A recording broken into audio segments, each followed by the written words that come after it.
Oui les gars, aujourd'hui on parle de Baggy le clown. N'hésitez pas à aimer la vidéo et vous abonner au GOAT pour avoir plus de théories à l'avenir.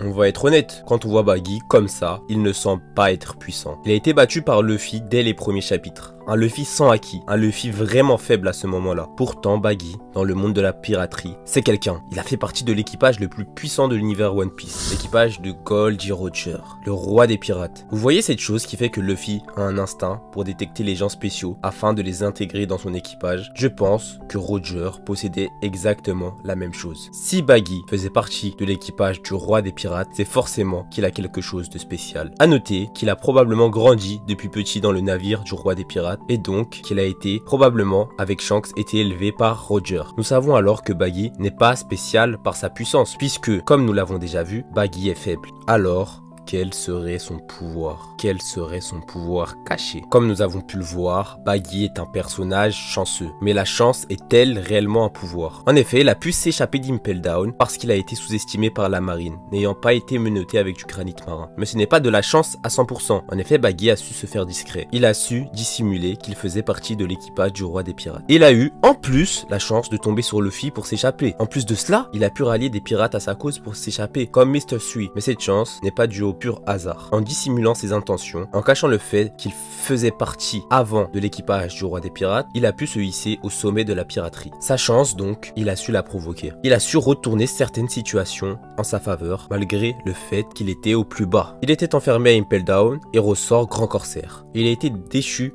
du statut de grand corsaire. La marine allait débarquer pour clairement le malaxer, il faut dire les termes, et il finit Yonkou, finit empereur, en plus de rallier deux pirates aussi puissants que Mihawk et Crocodile à sa cause. Il arrive toujours à retourner les situations en sa faveur, peu importe à quel point il est au plus bas. Mais l'une de ses autres capacités, aussi impressionnante, est celle d'attirer des pirates comme lui, c'est-à-dire ceux ayant abandonné leurs rêves.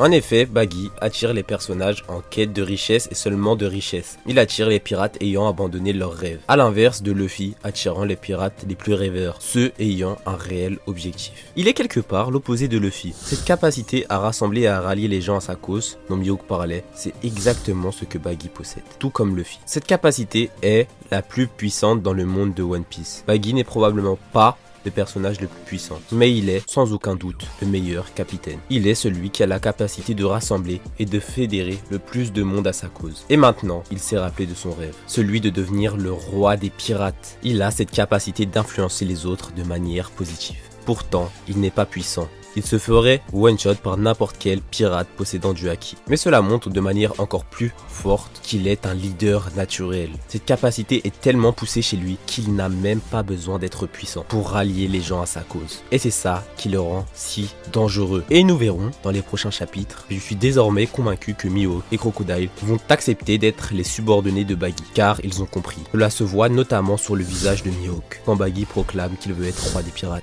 Il a compris que Baggy était son capitaine. Il a compris que Baggy, bien qu'il était moins puissant, possédait une plus grande volonté que n'importe qui. Il a compris tout simplement que Baggy était un empereur.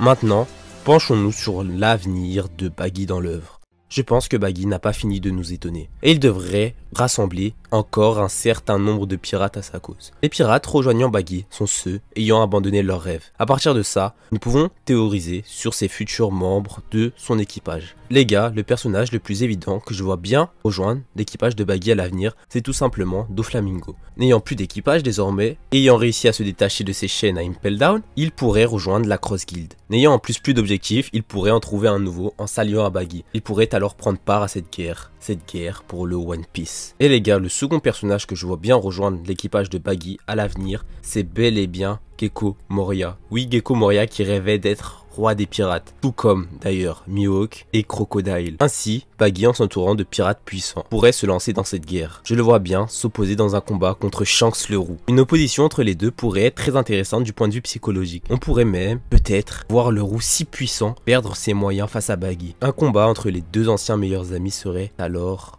émouvant, avec un Baggy qui n'a évidemment aucune chance de gagner, dans un combat qui pourrait nous rappeler l'opposition entre Luffy et Usopp. Et pourtant, Baggy se bat, il se bat pour ses rêves, il se bat pour devenir le prochain roi des pirates. Voilà les gars, c'est déjà la fin de cette vidéo. lâchez un pouce bleu pour moi, le GOAT, et abonnez-vous si vous avez kiffé la théorie. La prochaine vidéo sera sur la fraude Hitachi, donc restez branchés.